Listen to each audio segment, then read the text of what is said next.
ఈ నెల 22వ తేదీన కరీంనగర్ జిల్లా రామగుండం నియోజకవర్గంలో ఎంఆర్పీఎస్ ఆధ్వర్యంలో జరిగే మందకృష్ణ మాదిగ సభల విజయవంతం కోసం గోదావరిఖని పట్టణంలోని శ్రీ లక్ష్మీ ఫంక్షన్ హాల్లో మాజీ ఎమ్మెల్యేలు లింగయ్య పాపయ్య ఆధ్వర్యంలో సన్నాహ సమావేశం ఏర్పాటు చేశారు. ఈ సమావేశంలో నియోజకవర్గానికి సంబంధించిన వివిధ పార్టీల నాయకులు, కార్మిక సంఘాల, దళిత సంఘాల నాయకులు తదితరులు పాల్గొన్నారు.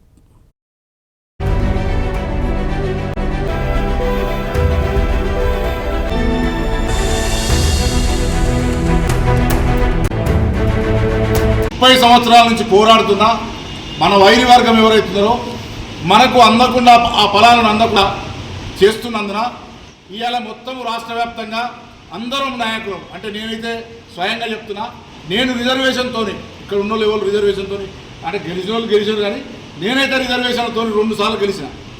నాకు ఇది అంబేద్కర్ పెట్టిన భిక్ష. కానీ అదే దానికి అనుగుణంగా ఇవాళ ఏబిసిడి వర్గీకరణ చేస్తే మన పిల్లలకు ఉద్యోగాలు ఎక్కువ వస్తాయని వాళ్ళు మన మీద కన్నేసి మనకు రాకుండా చేయడం కోసం మనము పెంచి పోషించిన సుమారుగా 30-40 సంవత్సరాలు 60 సంవత్సరాల నుంచి స్వాతంత్రం వచ్చిన కాడ నుంచి ఇక్కడ ఒకటే కుటుంబానికి సంబంధించిన వాళ్ళు రాజ్యం వెళ్తున్నారు. చెన్నూరులో ఎమ్మెల్యే కావచ్చు, బెల్లంపల్లి ఎమ్మెల్యే కావచ్చు, ఇక్కడ ఎంపీ కావచ్చు, వీళ్ళు ఎక్కడి ఊరో ఎక్కడి కథో ఎక్కడి పల్లో మన దగ్గర మన ఉపయోగించుకొని మేము దళితులకు చేస్తున్నామంటే వాళ్ళు రిజర్వేషన్ల మీద పోటీ చేయలేదా?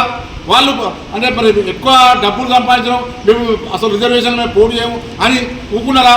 మళ్ళీ పైపెచ్చు కాలుకు గజ్జ కట్టుకొని ఈ ఎంఆర్పిఎస్ ఉద్యమాన్ని నీరు గార్చే విధంగా ప్రయత్నం చేస్తున్న కుటుంబం వాళ్ళు మాత్రమే.